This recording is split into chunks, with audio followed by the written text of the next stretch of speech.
Has the prosecution been establishing a strong case of, yes, this girl has been abused, this girl has suffered serious injuries, but have they established who did it? Because I don't know if it's so clear right now.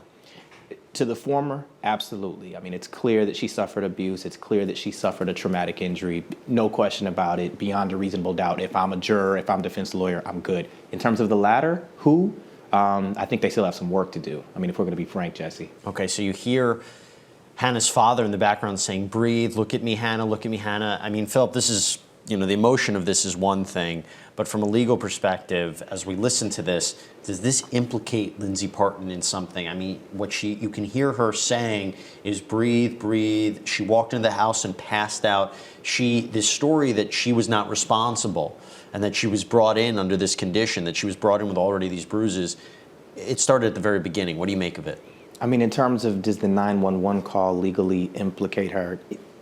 If the prosecution's case was simply based upon that, no, right? We need a lot more presentation because, in effect, it could actually do the exact opposite. The fact that she called 911 so quickly, it's not like she's running around the house trying to cover things up, right, or, not call her father or anything along those lines. She called her father. They're both there during the course of the 911 call. So as the defense, I'm hammering on that issue. And especially the theory is that she was brought over to Partin's house and only 30 seconds to a minute, maybe a minute and a half later, is when she says Hannah collapsed. She calls the father, then calls 911. It was a very quick series of events. As we sit back here, Phillip, you had mentioned to me, what is the motive here? Why did this happen so quickly? The idea that the prosecution is saying that Lindsay Partin babysat this girl and had enough and just, beat her. This was a clear case of child abuse. What do you think of that argument? I think for the purposes of the day of the incident, it's weak, only because of what you and I were just discussing. Hannah had just been dropped off, right? So if we're talking about a couple of minutes to say that she had had enough, I don't think that's the right language you want to use as the prosecution. You want to go more with, she just lost it, right, super quickly. But, for Hannah to have only been there, sorry about my voice, Jesse, but for Hannah to have only been there for, a couple of minutes to say that she had had enough, I don't think that's the right language, nor is it very persuasive. I'm back here with Phillip Hamilton, and we're breaking it down. We just listened to Deputy Damon Mayer, who's from the Butler County Sheriff's Office, talking about when he first saw this young girl. But one of the things to note is also that the prosecution here, they don't have to prove that the defendant intended to kill Hannah, right? That's a big issue to discuss. I mean, they do not. And, to the extent that they don't, that's what kind of helps give their case, I think, a little bit more, I want to say, standing and strength, because they don't have to go that extra mile in terms of trying to prove the intent to kill. It's more of a reckless standard by which, to the extent that, her causing that harm, her causing that traumatic brain injury that it ultimately led to death, that's all they have to prove. They just have to prove the injury. In this respect, the death clearly, it occurred. Right, because she's charged with involuntary manslaughter, charges of child endangerment, as well as felony murder, right? Not typically that premeditated, deliberate, planned out murder, but that she died, that Hannah died as a result of the child abuse, if I'm understanding correctly. In the course of committing the felony, correct. Right, and just to back up here, the theory that Hannah was taken to this house and then only a minute and a half in that time frame, she passes out because, according to Partin, she calls back the father who just left. This seems to suggest, that's a fact that we have that time frame. We have the 911 phone call. If she had waited an hour, if she waited a half hour, or a few hours, that would have been a whole series of time to what had happened. But these injuries, are you clear on when these injuries were inflicted? They were inflicted at some point, potentially before the phone call, right? I mean, that's, for the prosecution, you can pretty much definitively say that, right? Because father comes back over. But in terms of, is it because of the face plant the day before? Is it because of the falls that she had when she was playing the day before that? I don't know. I kind of at this point need to hear some more. Circumstantially, can I look at the case and presume, with some of the statements about uppercuts and the fact that we have some concessions about abuse, I guess as a juror, circumstantially, I can kind of start to paint the picture more towards it happened immediately before the call and that the abuse was the result of it. But in terms of, just because I can tilt one way, it doesn't necessarily mean that it's been definitively proved beyond a reasonable doubt.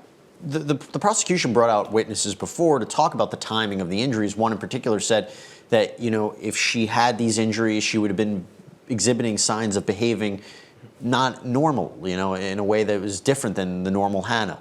But she couldn't definitively say the timing of these injuries. And I think, doesn't the prosecution have to establish that in a clear-cut way, or at least summarize that in a closing argument to say, we can base this evidence on the fact that these injuries were inflicted no more than, I don't know, an hour or 2 hours before that call, or they were inflicted right at that moment. I mean, we need that time, not a few days before. Or can they still win their case and say, look, she cared for this girl on other occasions, and, this is what she was doing? You, I think, hit the language right on the head when you said right at this moment. That, as the prosecution, is what you have to be angling for, because remember where the defense is coming from. Even to the extent that this had occurred an hour before, well, then they're arguing Hannah was with dad. Hannah was with our client, right? So you need it right at the time of drop-off if you want, I think, your best chance to move forward with getting the conviction. And with that potentially being, let's just be frank, difficult for them, I think that's why also they have to elicit a lot of the circumstantial, statements about the uppercuts and the prior abuse on behalf of babysitter. Right, because the defense is trying to cast doubt away from Partin, saying maybe the injuries were caused by an innocent fall, or maybe they were caused by somebody else. They even tried to suggest that in the handling and care of Hannah by the intensive care unit, by the the medical team that was responding to her, perhaps something happened. It's just an emotional day. I mean, you saw Lindsay Partin tearing up a little bit when that phone call was played. You saw family members, people in the gallery tearing up. It's hard for a jury to listen to this and not be affected by what they hear, but just base their decision on the facts, right? That's why voir dire is so critically important. Jury selection. Jury selection is critically important. I feel like the last couple of times I've been here with you, we've been dealing with some cases where we've had some child deaths. And, unfortunately, I've always made clear to you, I'm a dad of two.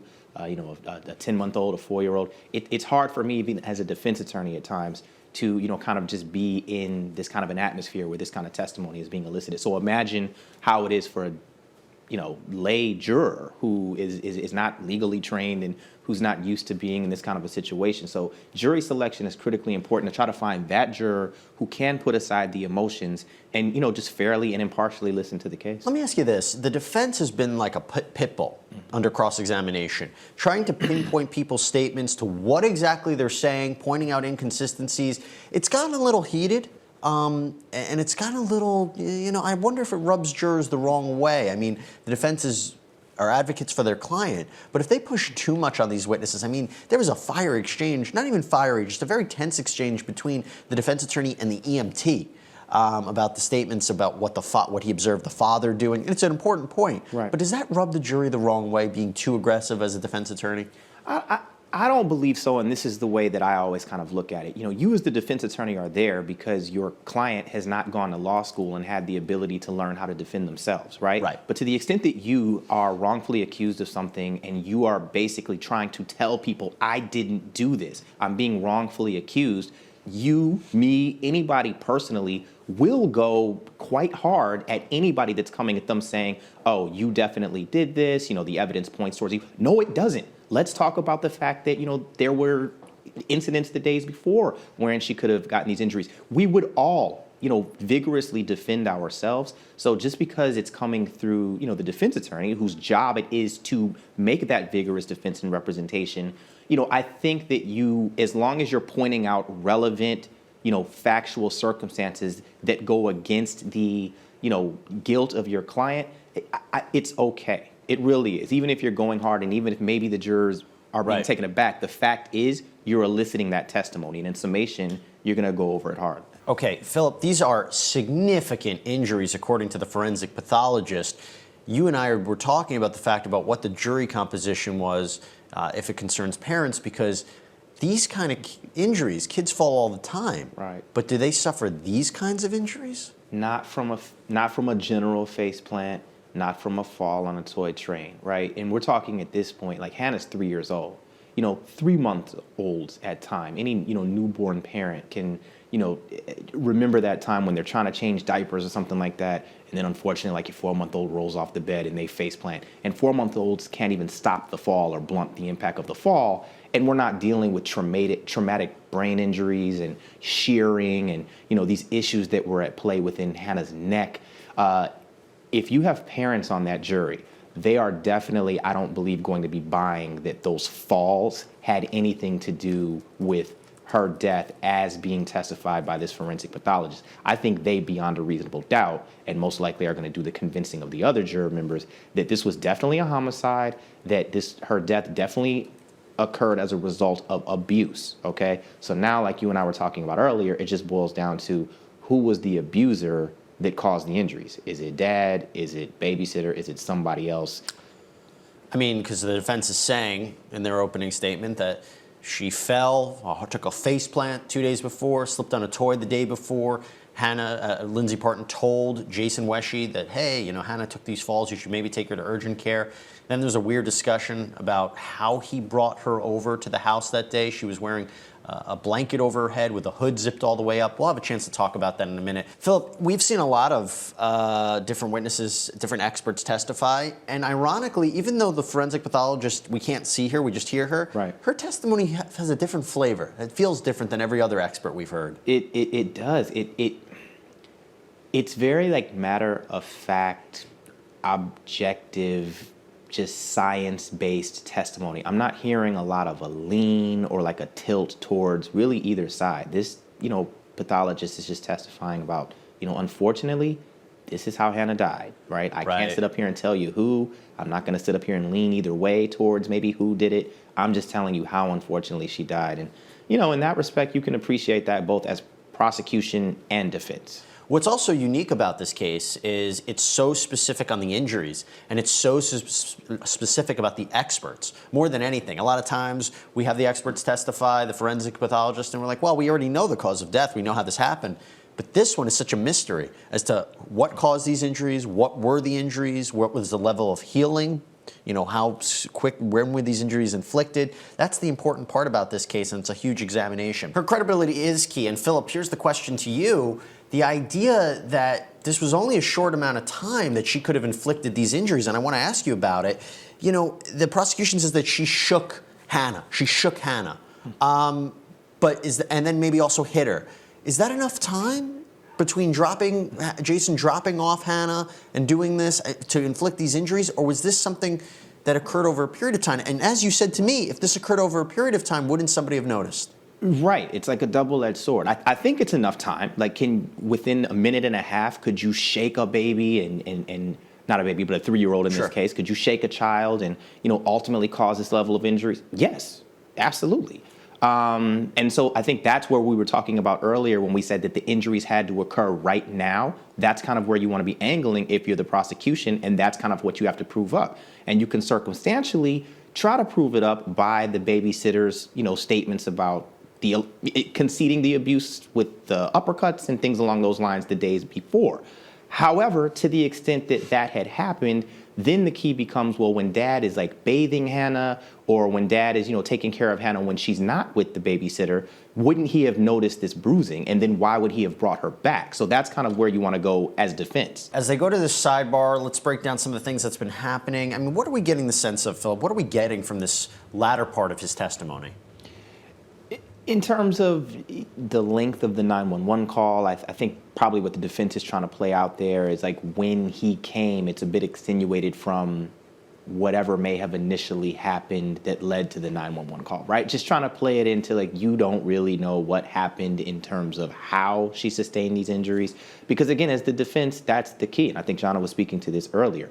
Who ultimately caused them? This is more of a credibility case than it is a scientific, medical examining type of case. Yeah, I mean, this is a case, well, I think we can establish, Phillip, right now that this is a case of child abuse. I mean, they're making a strong argument. Look, the first argument really was this a case of abuse, or was this a case of someone falling?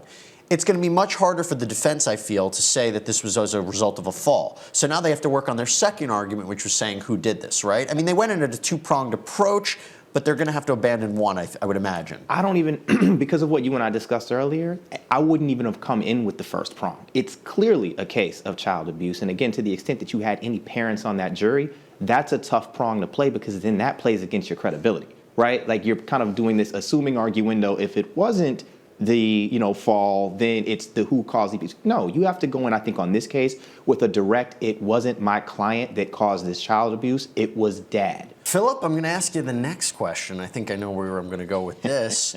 What's the worst thing that could happen if she takes the stand?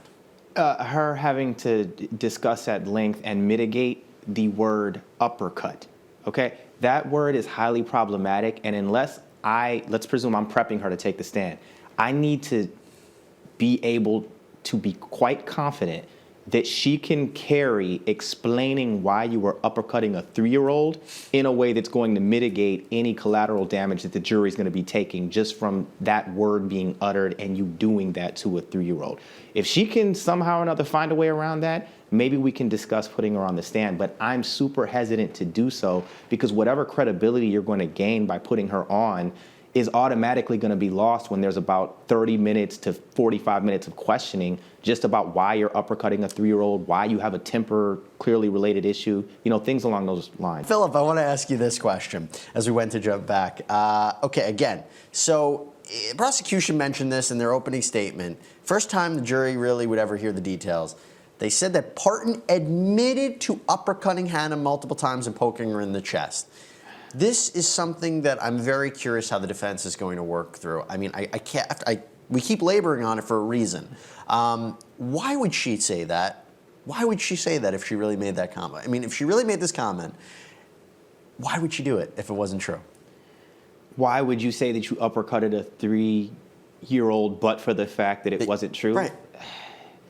I need more time prepping this case to get that answer. I'm just going to be frank with you. I don't. It's the weakest part of the case. I've been harping on this with you for about the last hour and a half. It's tough because it circumstantially proves up the fact that she was the one that was leveling the abuse over the course of 3 days. It wasn't the fall off of a toy train. It wasn't the face plant. It was your uppercuts and it's just such a high level of abuse. You know what I mean? Mm-hmm. And so to the extent that you're having to deal with that, you're circumstantially putting yourself in a bad position with the jury. But I don't know if your testifying makes it better, right? Like you're kind of in a position where you might you figure out the way to address it, but you don't necessarily have to do it with putting her on there and then subjecting her, as John has said, to an hour's worth of cross-examination over it. It's going to be grueling. Well, it'll be something to watch, I'll tell you that much.